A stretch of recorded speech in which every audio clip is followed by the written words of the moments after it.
नमस्कार मित्रमैत्रिणींनो, मी दीपा भावधाने. दिलसे बाय दीपा या चॅनेलवर आपलं मनापासून स्वागत. आपण ऐकतो आहोत ऋतू आणि मन. मित्रमैत्रिणींनो, वसंत ऋतू संपता संपताच ग्रीष्म ऋतू सुरू होतो आणि उन्हाचा तडाखा वाढू लागतो. उन्हाळा म्हटला की आठवतात आंबे आणि सुट्टी. अख्खं लहानपण या उन्हाळ्याच्या सुट्टीची वाट बघण्यात गेलेलं असतं. उन्हाळा म्हटला की आपण तरी आजोळी जायचं किंवा काका, आत्या, मामा, मावशी यांची मुलं आपल्याकडे पाहुणे म्हणून यायची. मग काय, चरायला खाऊ आणि खेळायला पत्ते, कॅरम, सागरगोटे, बुद्धिबळ इत्यादी इत्यादी. नुसता हैदोस चालायचा पोरांचा. ग्रीष्मातली प्रचंड गरमी, मग काय, कूलरच्या समोर मुलांची प्रचंड गर्दी. एसीचा तो जमाना नव्हता. सकाळी सकाळी फिरायला तरी जायचं किंवा पोहायला जायचं आणि मग दिवसभर घरात बंदिस्त कूलरच्या समोर हैदोस. संध्याकाळी उन्हं उतरल्याशिवाय अंगणात जायची परवानगीच नसायची. साधारणतः असाच कार्यक्रम उन्हाळ्यात सगळीकडे असायचा. आता हे खेळ दुर्मिळ झालेत. टीव्ही, मोबाईल, कम्प्युटर याचं युग आलं आता. कम्प्युटर गेम्स पॉप्युलर झालेत. सगळेच जण या मीडियाकडे आकर्षित झालेत. महागाई आणि जागेची टंचाई यामुळे पाहुण्यांचं देखील जाणं येणं कमीच झालंय. संपुष्टातच आलं आहे जवळजवळ. पण ते काहीही असलं तरी हे रम्य बालपण कधी संपूच नये असं वाटतं की नाही? आपले संत तुकाराम महाराज देखील लहानपण मागतात देवाकडे. त्यांचा एक अभंग लहानपण देगा देवा ऐकूया. नमस्कार मित्रमैत्रिणींनो, मी पुष्पा देशमुख. आज मी तुकाराम महाराजांचा लहानपण देगा देवा हा अभंग म्हणणार आहे.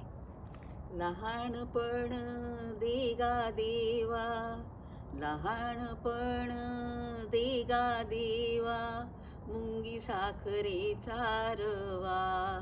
लहानपण देगा देवा, मुंगी साखरेचा रवा.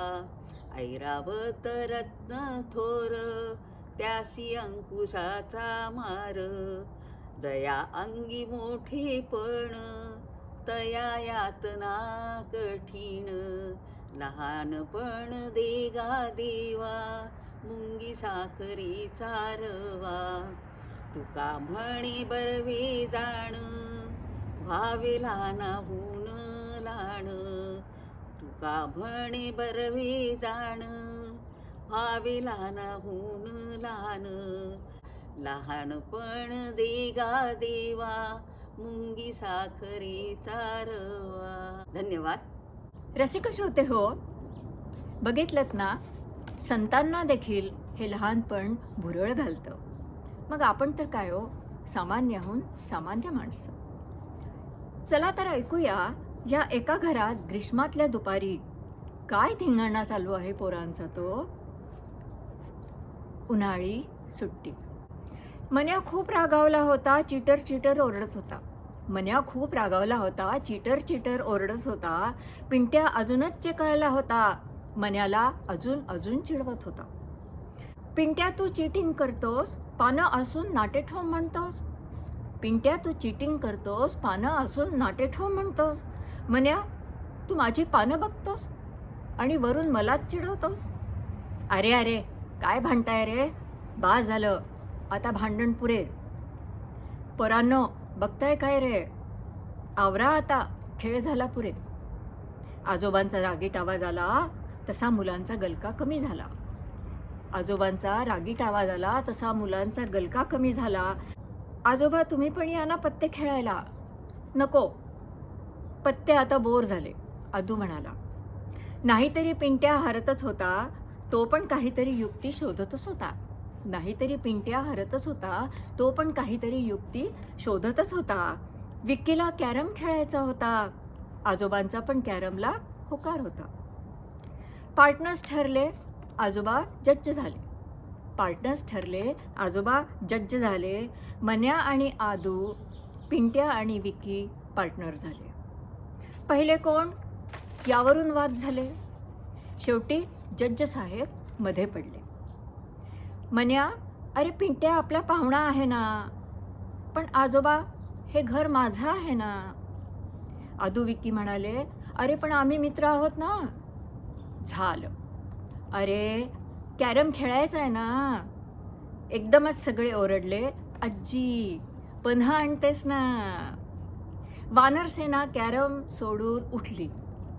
वानरसेना कॅरम सोडून उठली. कूलर समोर जाऊन बसली.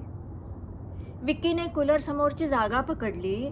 मन्याची परत धुसफूस झाली. त्याचं घर, पण त्याची जागा विकीने घेतली. धुसफूस का झाली? त्याचं घर, पण त्याची जागा विकीने घेतली. उन्हाने खरं तर सगळे दमले होते. उन्हाने खरं तर सगळे दमले होते, म्हणूनच भुणभुण करत होते. पन्ह्याचे ग्लासेस आता आले होते. ताजे पापड पण सोबत खायला होते. खाता खाता सगळे आळसावले. खाता खाता सगळे आळसावले. उद्याचे प्लॅनिंग करू लागले. सकाळी सायकलिंगला जायचे ठरले. रात्री मात्र भूताची गोष्ट सांगायचीच आजोबांच्याकडून प्रॉमिस घेतले. आणि सगळे जिकडच्या तिकडे पांगले. आजोबांच्याकडून भूताची गोष्ट सांगायचीच प्रॉमिस घेतले आणि सगळे जिकडच्या तिकडे पांगले.